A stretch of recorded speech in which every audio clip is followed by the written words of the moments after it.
Basic words को सीखना बहुत ज़्यादा ज़रूरी होता है, जो हमारी डेली लाइफ में भी काम आते हैं।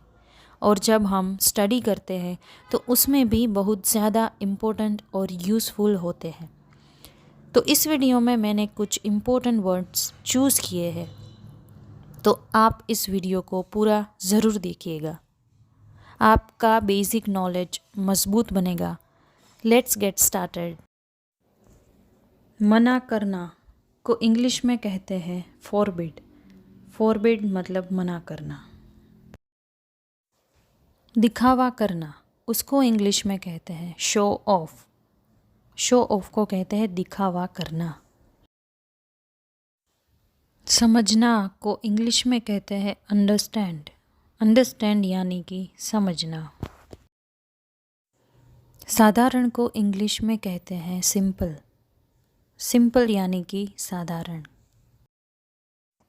चरित्र को इंग्लिश में कहते हैं कैरेक्टर। कैरेक्टर यानी कि चरित्र।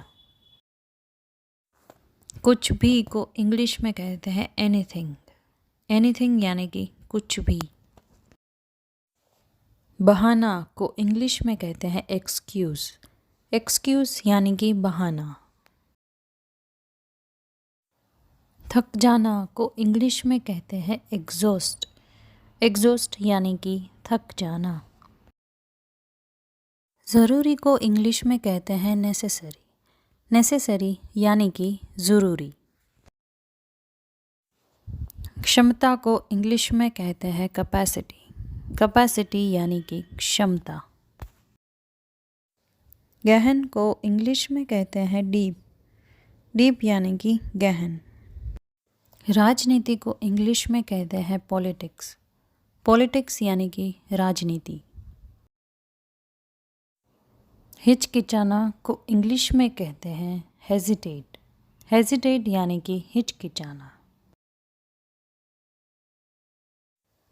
शरारत को इंग्लिश में कहते हैं प्रैंक। प्रैंक यानी कि शरारत। बहकना को इंग्लिश में कहते हैं मिसगाइड। मिसगाइड यानी कि बहक।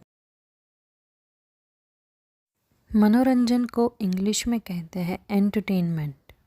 एंटरटेनमेंट यानी कि मनोरंजन। नियंत्रण को इंग्लिश में कहते हैं कंट्रोल। कंट्रोल यानी कि नियंत्रण। ध्यान दे को अंग्रेजी में कहते हैं अटेंशन। अटेंशन यानी कि ध्यान दे। सुझाव को अंग्रेजी में कहते हैं सजेशन। सजेशन यानी कि सुझाव। गुणवत्ता को इंग्लिश में कहते हैं क्वालिटी। क्वालिटी यानी कि गुणवत्ता। चमकीला को इंग्लिश में कहते हैं ल्यूमिनस। ल्यूमिनस का मतलब है चमकीला। ले जाना को इंग्लिश में कहते हैं कैरी। कैरी का मतलब है ले जाना। भूख को अंग्रेजी में कहते हैं एपिटाइट। एपिटाइट यानी कि भूख। आमदनी को इंग्लिश में कहते हैं इनकम। इनकम का मतलब होता है आमदनी। तो दोस्तों, ऐसे ही वीडियोस देखने के लिए लाइक करें, शेयर करें और सब्सक्राइब करें मेरी चैनल को।